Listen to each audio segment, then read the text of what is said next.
Welcome on behalf of the ASSR.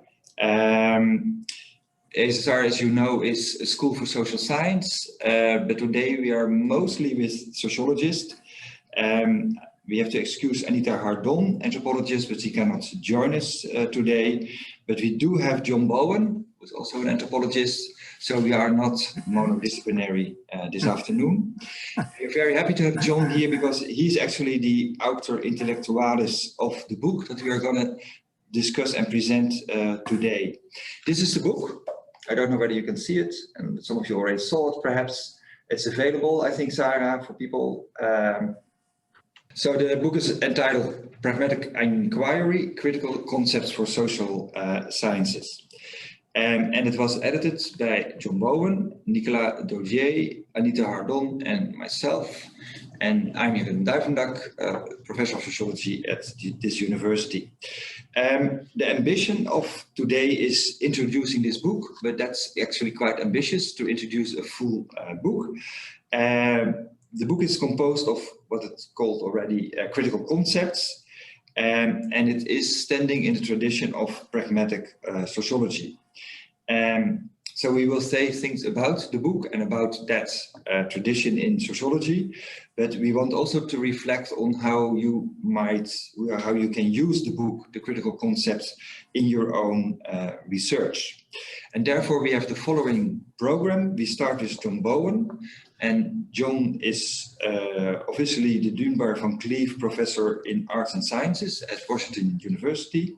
And John will introduce the book, why we wrote it, what it offers, and what mostly US pragmatic sociology is about.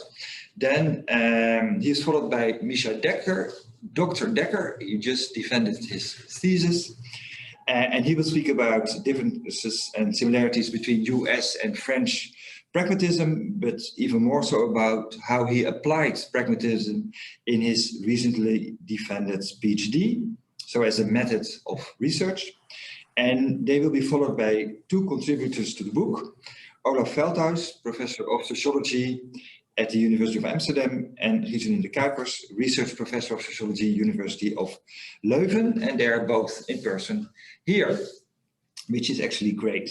Then we have more than a Q&A, a discussion, but not so much time, because we overall have 1 hour.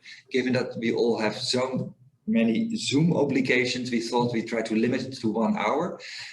So indeed, it might be an idea that if you have questions of clarification, just interrupt the person who's speaking, right? Don't keep those questions to the end, but questions more for discussion, debate, all these kind of things, try to keep them to the last quarter of this hour. Perhaps 1-2 more remarks regarding the context in which the book has developed. It started with exchanges, visits, seminars among Dutch, French and American scholars from the University of Amsterdam, the École des Hautes Études in Paris, and Washington University, John's department. And also including some close colleagues like Michel Lemont, who also wrote a discussion at the end of this of the book. And I think, but I'm hesitant how to frame this, that our meetings were really based on affinity, let's say, among scholars. We didn't have a clear research program in that sense at the start, let alone a dogmatic program. But we discovered commonalities along the way. So while working together, having these seminars, we discovered that we had quite something in common. It did already result in a book in 2014, European States and Their Muslim Citizens. But it is even including many more scholars of the 3 universities I just mentioned. And another part of the context is that we developed an exchange program among students, research master students and PhD students. Amsterdam, Paris, Washington University, 3 months each. And Mischa actually was one of those students. And that's how he became immersed in pragmatism, at least in Paris and at Warsaw. We have to further discuss, not now, but just that you know, the future of this program, whether we will continue it, whether we will be more flexible, that you don't have to do it for a full year, but you can just go to one of these three universities. We will inform you, if you want, about it and about possibilities in the future, but let's not discuss that now. Let's start with our first presentation. John, the floor is yours. Thank you very much, Jan Willem, and thank you for bringing us together.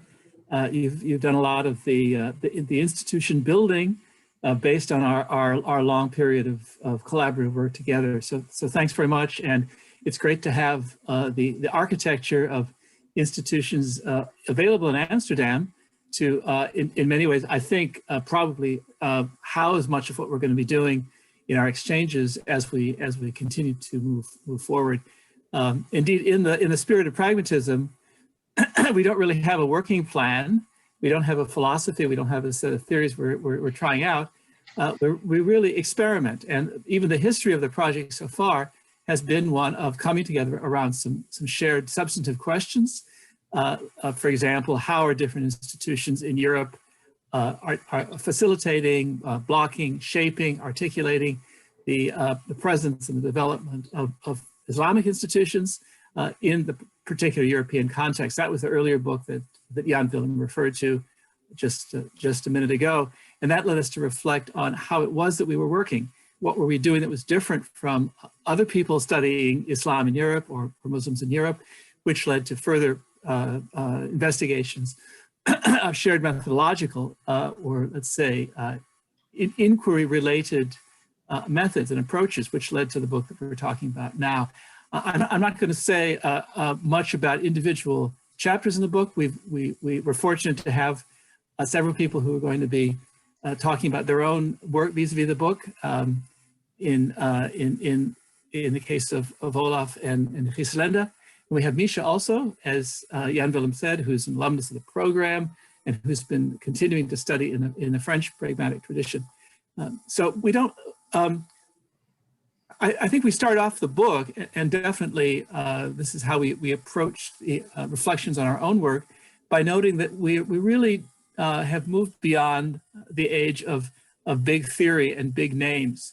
Not that we don't continue to teach and invoke and draw from the richness of work by Weber and Durkheim, Foucault, etc., but this no longer really structures how we think about the social sciences in a way that it for many of us used to do.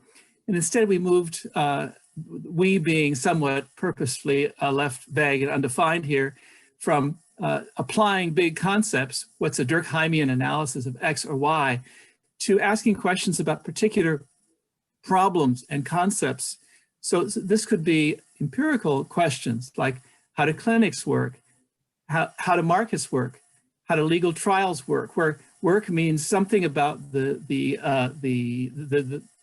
process in real time through which institutions create findings, create results, create value, but also secondly, as well as the analysis of how these institutions work, which occupies much of what many of us do. Also, how do we find value? How do we evaluate as actors in society the workings and the outcomes of these institutions? So to somewhat plagiarize the title of the chapter that Giselinde was the co-author of, what makes a good vegetable, what makes a good painting, what makes a good clinic, what makes a good trial, where good here can be taken in two distinct ways, although related. And much of what we do is to relate these two ways in which we can mean good. One is in terms of value. We have schemas of evaluation that are both internal to institutions and how they work. Think about criticism of painting, but also think about criticism of the fairness of trials or the success of clinics, but also are moral, and apply notions of the good to, in a moral sense, to our analyses. So much of what we've been doing, I think, is I've been reflecting on our work together, in any case, has been reflecting on the ways in which analyses of how institutions work when they're working well, to how we come up with standards for evaluation of institutions, both in moral and evaluative senses. We've been asking, we see the book, I think, as one way of asking how these shifts from focusing on big names, big theory, to these other more, I suppose, modest questions, but often more complicated questions. What do these shifts entail in how we do our work in the social sciences? And what are some examples of concepts that perform a critical function in helping to analyze institutions, but also critical in the sense of reflecting on our own work and the success of that work. So that's, I think, something about the way we've worked and the way we've thought about how we've worked. So what is pragmatic inquiry? I think we ended up we like the terms pragmatic and inquiry. Pragmatic because it focuses on these practical challenges, both to how social actors make it through life, navigating across different institutions, but also in the way in which we work.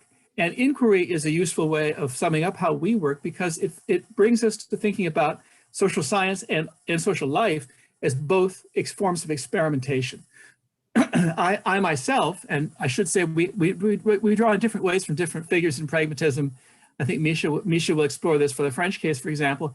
I myself have been very influenced by the work of John Dewey, who once said we only have deductive logic in our academic or intellectual lives because we were forced to justify certain things that we did. And the ways that we justify involve placing our activities into some sort of a broader framework. This is quite a shocking comment, but I myself use it to focus on ways in which we come up with moral justifications, social justifications for everyday life. So inquiry can be seen as a kind of a never-ending forward motion of different steps where we pose questions, we study objects and practices, and then these lead us to pose new questions. And this experiment taken in this way is not so formally written up as the word experiment might suggest, but can be seen in the way in which we as social scientists will try something out as a way of organizing our investigations and then reflect on it and say, well, let's shift to another set of concepts. Maybe this doesn't work so well. This is something we all do. And I remember it was seared in my brain when I was, the first year I spent in France, I was attending the lectures of Michel Foucault, obviously a big name, especially at the time. And I remember, and you can read this when you read Foucault's the transcriptions of his lectures, which I think is the best way to read Foucault. I remember he started a lecture once at the Collège de France by saying, well, we've been exploring the following question. And we use this concept. I was using this concept to analyze this particular question. And upon further reflection, I don't think it's quite right. So I'm going to shift over and change the way in which I'm viewing this particular problem, this question. And this is something I think we've tried to do in our own work. Actually, Olav Velthuis's chapter in the book, which is on the concept of market devices, is an excellent example of this kind of analysis of how thinkers approach and ought to approach the way they articulate concepts with research questions in an experimental way. He looks at the ways in which different thinkers, Michel Calon especially, he's probably going to talk about this, took out the notion of dispositif, but translated it in a very specific way with the term device. And in particular in economic sociology, this was had to do with market devices, but that this was one of several different possible translations of dispositif. We also have dispositif just left as dispositif, and we have it translated, or not really translated, but substituted for by a related word, assemblage, by people who are critically reacting to Foucault. And these various translations lead to various chains of meaning and transformation of meaning, which have certain effects on the concepts we use to explore markets.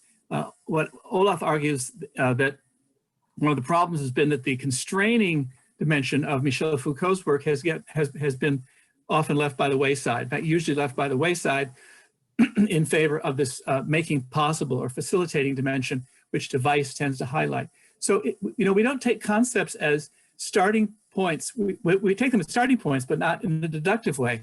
we take them as points of entry into a genealogy and historical account, both of the concepts and of the particular institutions we're trying to analyze.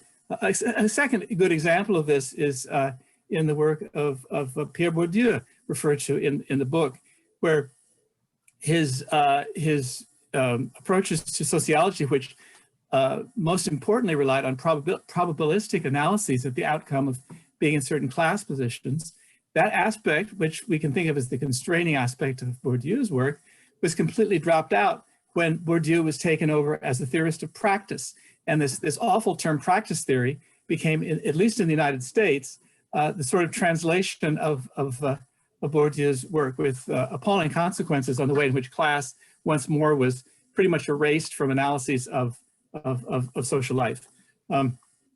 So that's really all I'm going to say at this point about the idea of the book. I think what I really take from it, and I think in going forward, I'm going to continue to think about this a lot, is this notion of both social life and social analysis as a series of experiments where we try things out, we then have to reflect on their effectiveness, and we move forward. And maybe as something of a transition into what Mischa may be talking about, I want to just contrast this notion of the ways in which we reflect on the value, including the moral value of our actions, which was something that I think is key to the effect of pragmatism, to the kind of particular way in which this chain of rethinking pragmatism in the French context led to notions of moral worlds, which are, I think, often a premature, theoretically and analytically premature closing off of the sphere of morality. And I would like to think of the moral dimension of evaluation, what makes a good, whatever it is, a clinic, a tomato, as something that is constantly ongoing in an experimental way, interacting with the effects of pursuing that particular notion of the good, rather than indexing a closed moral world, which is more deductive. So I think, just a final remark, I think something we have to struggle against is the temptation, to take what are our provisional conclusions and fail to continue to subject them to the test of experimentation. And there are academic pressures to do this as well, but to say, now we have the proper system, we can come to a full stop and write up the theoretically sophisticated and internally sufficient book about whatever it might be that we're working on. I think the challenge is to see our work is always provisional up until our last written word. So with that, I'll turn it back to Jan Willem. Great, John. Thanks so much for these words. I propose indeed that we now continue immediately with Mischa.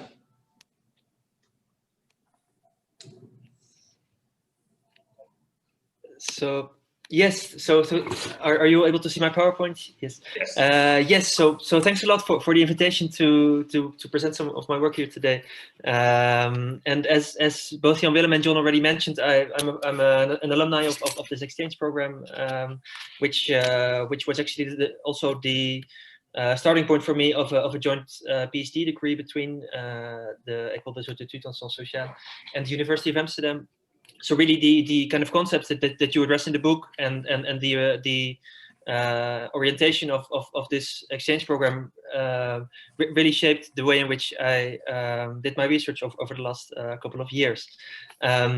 So I'll present something on mostly French pragmatic sociology, and the way in which I used this approach in my own research on the politicization of street harassment. So I studied for my PhD how street harassment was put on the agenda as an issue of political debate and of policy in the Netherlands and in France.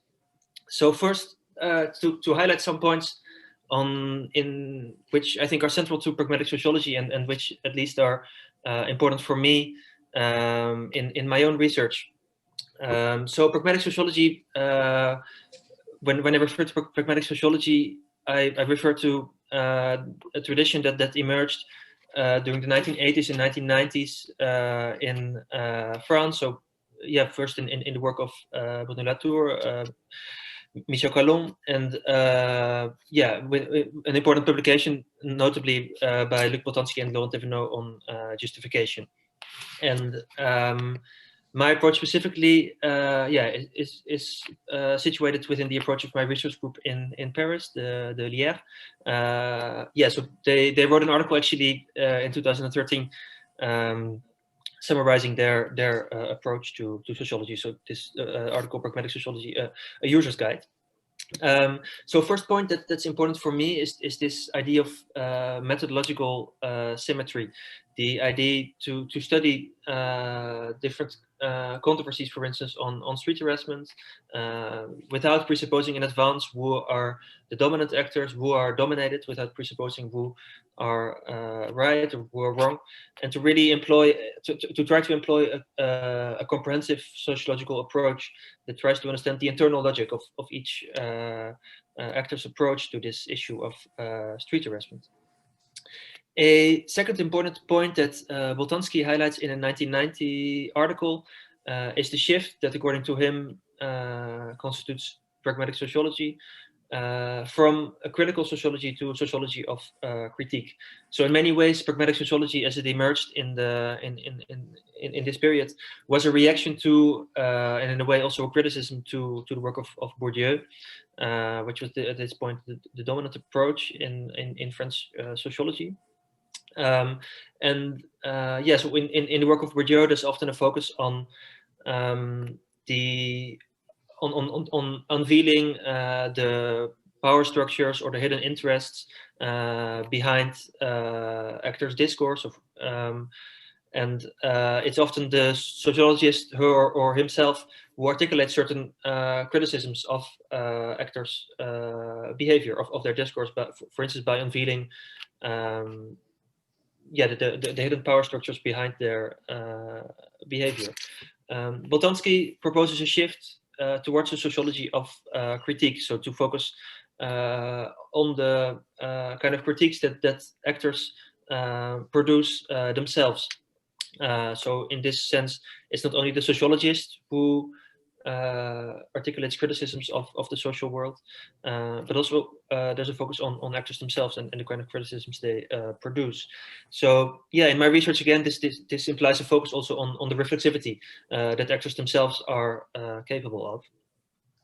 And the third point that I wanted to highlight is the attention for multiple grammars in terms of Cyril Lemieux, who's my French co-supervisor, or regimes of engagement in the vocabulary of Laurent Thévenot. So in the sociology and intuition of Bourdieu, there's often a focus on power struggles, on how strategic interest motivates actors. In pragmatic sociology, there's attention for yeah, really a focus on the multiplicity of grammars that motivate social action. So Cyril Lemieux, for instance, he distinguishes three types of grammar. So the natural grammar, which is about action that's oriented towards friendship or personal attachment. What he calls a realist grammar, so action that's mostly oriented at accomplishing goals in a strategic manner. So action that is about strategic interest. And then there's action within a public grammar, so which is about morality, the common good, referring to shared principles of justice and fairness. In my research, I try to apply this approach of pragmatic sociology to the politicization of street harassment. So the idea was really to not employ my own definition of what street harassment is, who its victims are, who its perpetrators are, what its causes are, but to focus on the social processes of definition that actors in different countries engage in. So I won't go into that into detail today, but we see, for instance, that there were important differences in how the issue was approached and defined in the Netherlands and in France. So in the Netherlands, from the beginning, it were mostly right-wing political parties, so the VVD, Leefbaar Rotterdam, that put the issue on the agenda. While in France, it were mostly feminist organizations, researchers, and state actors who were leading in putting this issue on the agenda. And in the Netherlands, these right-wing parties succeeded in making a culturalist framing of the problem dominant, often relating street harassment to the migration background of men who commit harassment. While in France, there was more of the street harassment was mostly related to other acts of violence against women, so related to other acts such as rape, such as groping, defining street harassment as the product of the relations of male domination that produce these different types of violence against women. So yeah, there are really different definitions of this problem in these two countries. To explain these differences, and I propose in my dissertation, I found that the way in which actors addressed street harassment, so in which policymakers, journalists, activists addressed this issue, was not only the product of their positive aims, so what they wanted to accomplish. So we should build a campaign on street harassment. Amsterdam should get off of natural gas. But often it was also the product of the kind of things that these actors wanted to avoid. So this avoidance behavior has been analyzed in scholarship, often through the notion of blame avoidance. So Kent Weaver in a 1986 article, he speaks about how, for instance, the choices of politicians are not only motivated by how they can claim credit for what they do, but also are often structured by them trying to avoid choices that would make it likely for them to be blamed for having done things wrong. So while this notion of blame avoidance provides many tools to study this avoidance behavior, it tends to reduce this behavior to the prism of strategic interest, of trying to strategically avoid being blamed for something. So here I take inspiration from pragmatic sociology in developing this notion of apprehension as a complement to this notion of blame avoidance. So apprehension is about the anticipation of the negative effects of our action. So the Dutch translation for this I use is beduchtheid. It is about the consequences that our actions might have beyond our control. So as an example, this so one apprehension that was really very prevalent among many actors working on street harassment, both in the Netherlands and in France, was apprehension of stigmatizing men of color, which structured a lot of their work on this issue. So when I asked, for instance, the policymakers who developed this campaign, so this is a campaign that was in the Paris Metro in 2018. And I asked the policymakers who developed this campaign why they decided to portray the harasser in this image as a shark and not as a real life human being. And they responded that what was important for them to avoid was anything that could be interpreted as stigmatizing, as suggesting that it's specific types of men who harass. And that's why they, so this was often a response that you saw often in France to this apprehension of stigmatizing, was to make the harasser quite abstract. So portray him as an animal, as a shark, as a crocodile, as a shadow image. And it often led actors not to speak about harassers at all, as the harasser was a very touchy figure who provoked much discomfort. So this is an example of how apprehension of stigmatizing influences policy making. Very brief, Mischa, for the rest. Yeah, I was there. So as this example I think shows, apprehension is both about strategic interest and about morality. So it's also about stigmatizing being something that needs to be avoided for moral reasons. So to wrap up, this focus on apprehension on stigmatizing as an apprehension implies a shift relative to other scholarship on this issue. So while in literature on homonationalism, on feminationalism, there's much work on how on unveiling the way in which right-wing parties in different countries, so Wilders, the Front National, use the vocabulary of women's rights to actually convey convey certain culturalist or racist narratives. The focus in pragmatic sociology focuses on how these types of accusations and apprehensions structure social action itself. So how many actors articulate such criticisms themselves. So I found it in my research these tools from pragmatic sociology were very useful to study the critical operations that actors themselves engage in. Thank you. Thanks, Mischa. Wonderful. We move on to Olav.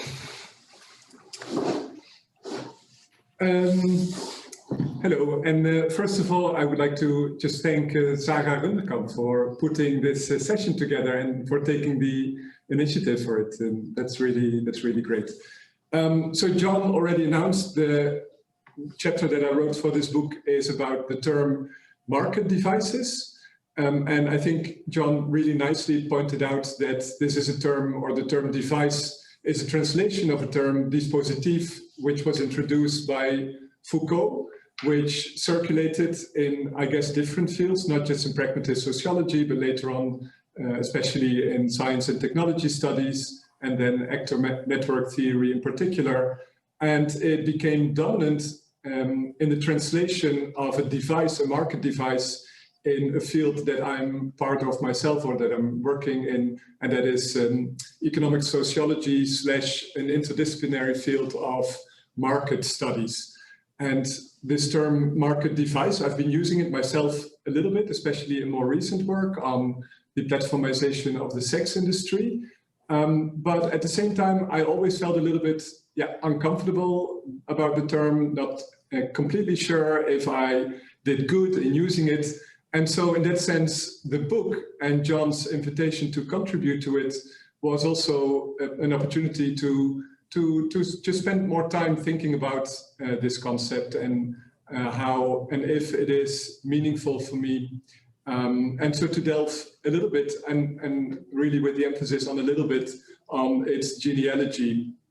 And I guess that is an experience that for me has been very worthwhile. I think we don't do it enough. We do it, of course, but we don't do it enough to just pause 1 second and think through the histories of the terms that we are using. It's not just a lot of fun to do that, but it's also, I think, a way to use a concept more critically and more effectively.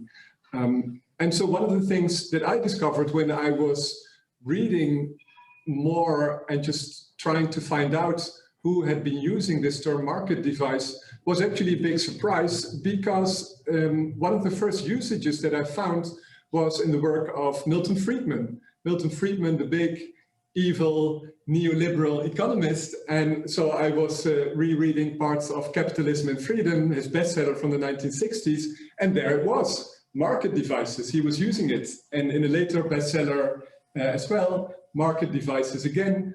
And not just the term, but he was also using it in a way that was not that far from how it was being used decades later in science and technology studies. So that was just, I mean, for me, like a fun part of it. And it's also much more than fun, because it also complicated my view of Friedman. I mean, usually we think of Friedman, again, as this evil guy who just thinks of markets as kind of natural phenomena that just emerge automatically when there is demand for a good. And it turned out to be much more complicated. So also to give a little bit of credit to the evil guys in your discipline, it was a fun experience to do. But so the person who really was important for introducing that term devices into the study of markets was, as John already mentioned, was Michel Calon. I guess there again, Friedman is a pivotal figure. I should give a little bit of background of market studies here. So I am myself an economic sociologist. And so in economic sociology, what used to be really dominant was this embeddedness approach, this idea that markets are deeply embedded in social networks, in culture, in trust relationships, etc.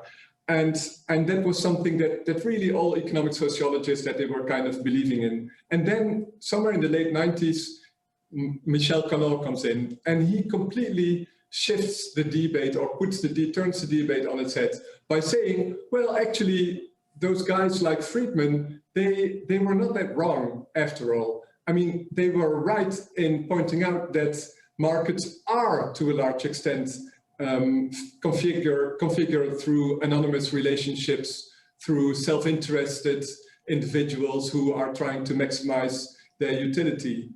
But, and there's the big but, and that is also where the devices come in, but to understand how such an anonymous market can come about, that actually takes a lot of work. And that is actually where devices come in, because it is not at all natural to have these anonymous relationships to each other. It is not at all natural to all the time calculate in quantitative terms about the goods and services that we evaluate.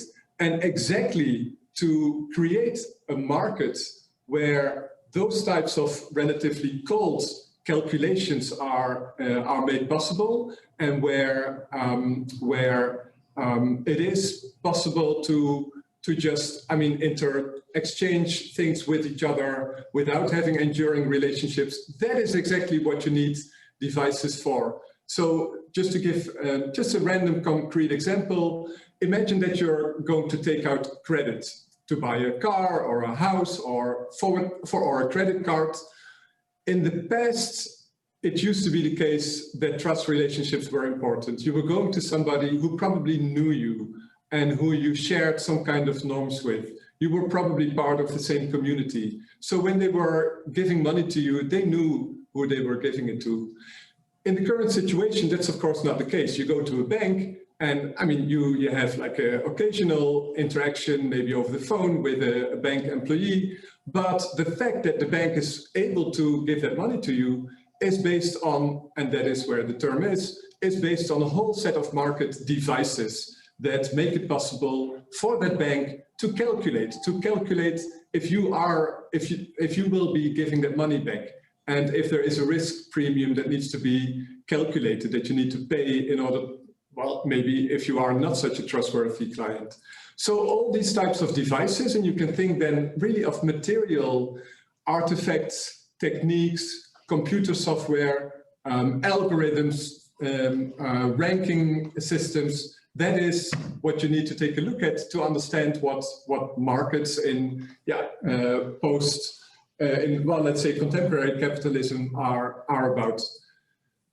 And so again, that is useful to me, but in doing this genealogy, I also realized that it was exactly in one of these translation moments that John already pointed to, when Foucault's understanding of the term, which was of course much more about power relations and wider societal configurations, where a lot of things got lost, namely got lost that, well, the possibilities to think through who it is that shapes market devices, that institutionalizes them, that decides on a market which device gets used and how it gets used.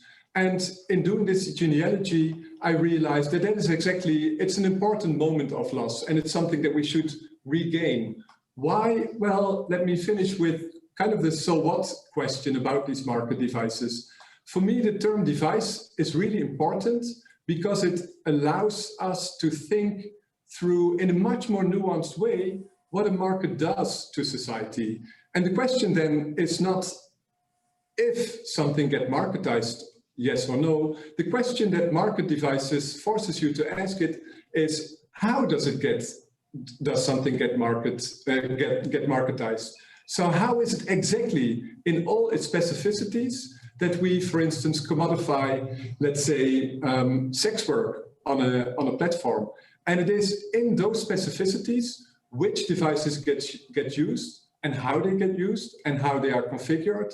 That is, in those details, that is exactly where the devil is. Now, to do that better, I think it is important to kind of retranslate back to Foucault. Not necessarily Foucault, but at least it could also be Bourdieu, like Mischa was starting from, but at least to get the power dimensions back in. That's where I'll stop. Right, thanks so much, Olav. And finally, Giselinde. Yes. Good afternoon, everybody. It's good to see some people live, but most of you here. I'll try to look at the camera, but if I'm sort of tempted to look at you anyway, it means that I will look to you as if I'm looking at the sky for something to emerge, but I'm trying to control myself. First, I want to thank Zara, of course, also for organizing this, but also really want to thank John and Jan Willem and also Nicola and Anita, who are not here, for organizing this original network.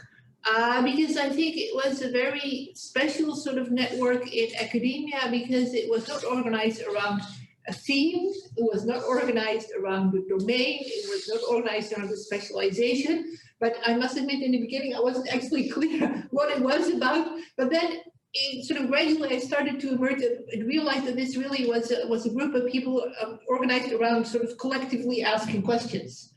And that's a very unusual, but I found very productive way of doing research or doing science or doing scholarship or doing academic life. And I think this is actually also what shows in the chapter that I contributed to the book with Thomas Franse, who used to be my PhD student. And actually, this is also, I also think back to working with Thomas specifically as a lot of asking questions, also because Thomas is a guy who tends to ask a lot of questions and who question things. But I think this is also, I think the chapter, which is about something that we have decided to call qualification, actually emerges from a lot of these sort of ongoing conversations or collective moments of asking questions. So one of the moments was indeed working with Thomas. The other moment was a seminar that was run partly by Anne-Marie Mol, but also with Olav, who are both in the book, which was called Qualification in Practice. It also emerged out of a course that I taught in the research master here at the University of Amsterdam, which was attended by many of the students in this transnational network. And I think throughout all these different enterprises, we were asking because we were interested in topics of taste and quality and what is good and what is bad. So everything, it turned out, revolved around the question, what is a good something? And this actually, we came to understand increasingly as just a very good question that you use to sort of open up a lot of different social processes.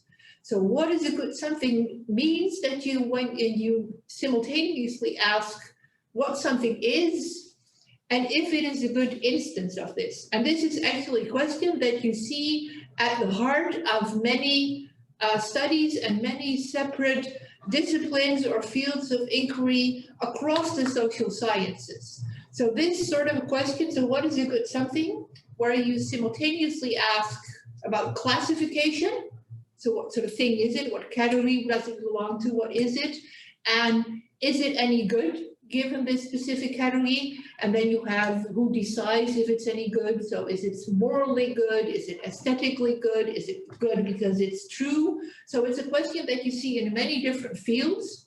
So it's a question that I asked, and I've been asking a lot in my work in cultural sociology, for instance, about humor. So this even goes back to my PhD dissertation when I asked people to describe someone they knew with a good sense of humor. And what you get when you ask this question, you get very rich answers where people not only describe a person and they explain why they like it, but they also simultaneously define what humor is to them and what it isn't. So it's both a classifying, sorting, categorizing, and it is evaluating both in a moral and aesthetic way.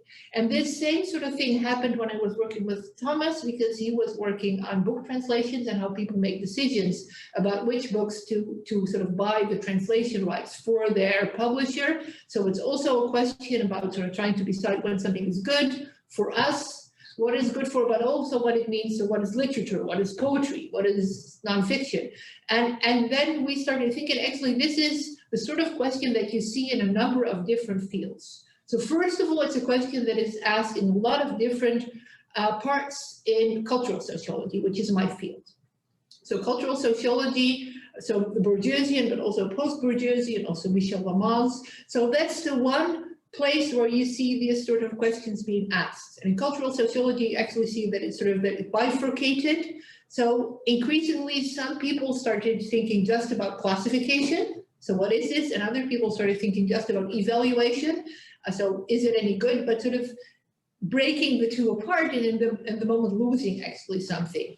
And then there was the field that Thomas was increasingly interested in, which is actor network theory, or STS. And I think this is something that several people have been struggling with, that PhD students increasingly were attracted to actor network theory, and you had to sort of, get them back a little because they were sort of lost in this completely new field. So, but with Thomas and me, this remained a sort of ongoing conversation or discussion or debate, or sometimes conflict, but a very productive conflict, because STS is very good at sort of unraveling simultaneously the classification and the evaluation, but it does so at another cost because it becomes very situational. So because everything becomes a question, so everything is embedded in very specific situations where people are sort of constantly unraveling, but leaving behind the sort of big picture that sociology, economic sociology, cultural sociology is good in. And then what we try to do, so this notion of qualification that we developed as the simultaneous moment of classifying and evaluating at the same time allowed us to sort of open up these sort of also how it happened also in valuation studies, and then finally also how in pragmatic sociology in another way, yet again, these sorts of simultaneous processes of doing a number of different things could be opened up. So we, in the chapter, we trace how what is a good something is actually the sort of question that is asked across a number of different fields, though with slightly different concepts and with slightly different approaches, and also with slightly different blind spots. So the chapter, I think, so what we show, so we have a number of different examples, and what we show that it's actually that this is a question that helps. So it's a good research question in the sense that it's a productive question that helps you to see new things and to connect new things. It also shows that there is an underlying sort of commonality across a number of different fields. And the commonality has to do especially with the attention to sort of meaning making in situated context, but these meaning making is situated in larger things, and these things may be called different things. So some people say repertoires, others say fields, others say regimes, but it's about this sort of process of collective sense making as it happens in fields. And what connects all these actually is a sense of a deeply sociological sense of relationality. And of course, in the end, our argument is it really helps that to sort of draw all this together and want everybody to be happy. And maybe Thomas is a bit more combative than that. So I think there's also the tension in the chapter, if you will read it, that you see, but this sense of, it really helps to see how all these different fields have commonalities and that they all are moving a little bit more together. But I think especially, what they have in common, and this is true, is that it is a very, very deeply relational understanding of sociology that you see across these fields, and that really sets it apart from other sort of more individualistic or more of structuralist understandings. And I think it's really important. And of course, there is also the historical combination in the sense that it's also all, very French if you go back. And that's also where I want to end. So what we do, we stand in a long tradition of adopting yet another French term that has been used in French sociology. So we end up saying, so there is this nice French term that, has been used every now and then. So maybe we could use this to sort of capture this program, which of course is also something, a long tradition of, French inventing words that we can then use to sort of write new chapters about. So that was what I had to say. And I just hope to it will be helpful, because we think it's a good way of asking questions. And I think the art of asking questions, I think this is what the book is also about, is that if you have a good way of asking questions, it's also a way of opening up new things and of connecting not only things in the real world, but also approaches in sociology. Thanks, Giselinde. It's always a little bit sad these days that applause is never so audible, because then people are still muted. But those were really wonderful contributions, I have to say. Yeah, now we see the yellow hands. Thanks. Wonderful contributions. Actually, even richer than the book, I think. So other aspects are mentioned that are not even in the book. And of course, Mischa also had an extra book contribution. Thanks for that as well.